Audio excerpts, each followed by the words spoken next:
Hello दोस्तों, नमस्कार। जितने भी ईपीएस 95 पेंशन धारक हैं, आप सबका हमारे नए वीडियो में स्वागत है। दोस्तों, ईपीएफ 95 पेंशन धारकों के पेंशन में वृद्धि को ध्यान में रखते हुए राष्ट्रीय संघर्ष समिति के टीम के माध्यम से यहाँ पे 1/2/2023 को एक पत्र जारी किया गया है। उस पत्र के तहत जो ईपीएस 95 पेंशन धारक हैं, वास्तविक वेतन पर पेंशन के लाभ के लिए कर्मचारियों के साथ संयुक्त विकल्प का प्रयोग करने के लिए नियोक्ता से अपील करने की एक जो तो यह पत्र है, प्रारूप है, जिसमें मुख्य रूप से माननीय सर्वोच्च न्यायालय के दिनांक 4/11/2022 के निर्णय के अनुपालन में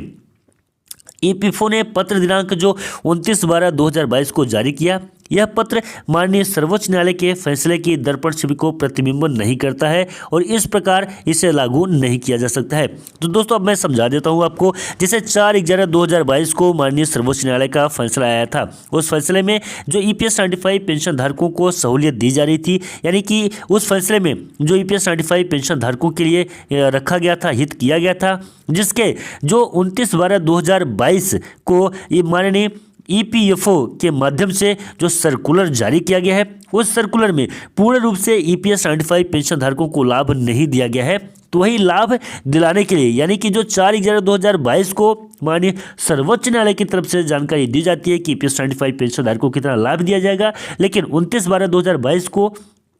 जो सर्कुलर ईपीएफओ के द्वारा जारी किया जाता है, उस ईपीएफओ के द्वारा जो सर्कुलर जारी होता है, उसमें वो जानकारियां नहीं होती हैं। उसी जानकारियों को सही करवाने से संबंधित जो तो मिसाल की शर्त, वास्तविक वेतन पर पेंशन के लाभ के लिए संयुक्त विकल्प और इस प्रकार नियोक्ताओं को कर्मचारियों के साथ संयुक्त विकल्प का प्रयोग करना चाहिए, ताकि यह 4/11/2022 से गणना की जाने वाली 4 महीने की जो निर्धारित अवधि है, उसके भीतर ही ईपीएफओ को गंतव्य तक पहुंच सके। यानी कि जहां ईपीएफओ चाहता है, वहां तक जो 4 महीने की समयावधि है, उस समयावधि के अंदर ही यह हो जाए। यह जो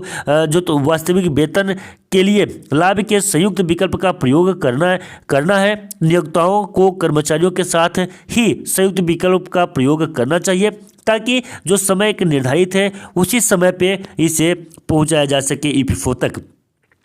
माननीय सर्वोच्च न्यायालय मद्रास में एक रिट याचिका भी संख्या 5424/2020 में 25/1/2023 को आयोजित 55 याचिकाओं के बैच के साथ इस अदालत के विचार में नियोक्ताओं को भविष्य निधि विभाग से किसी भी परिपत्र की प्रतीक्षा करने की आवश्यकता नहीं है और सर्वोच्च न्यायालय द्वारा घोषित कानून भूमिका कानून है और नियोक्ता कर्मचारी के साथ संयुक्त विकल्प का प्रयोग करने के लिए बाध्य है और ऐसी स्थिति में उस समय भविष्य निधि विभाग द्वारा कार्रवाई की जाएगी। भविष्य निधि विभाग सर्वोच्च न्यायालय द्वारा निर्धारित समय सीमा को भी ध्यान में रखेगा। तो ये कहीं न कहीं ईपीएस 95 पेंशन धारकों के लिए बहुत अच्छा होने वाला है, जो राष्ट्रीय संघर्ष समिति के माध्यम से किया जा रहा है। आगे राष्ट्रीय आंदोलन समिति इसलिए नियोक्ताओं से आग्रह करती है कि कृपया माननीय सर्वोच्च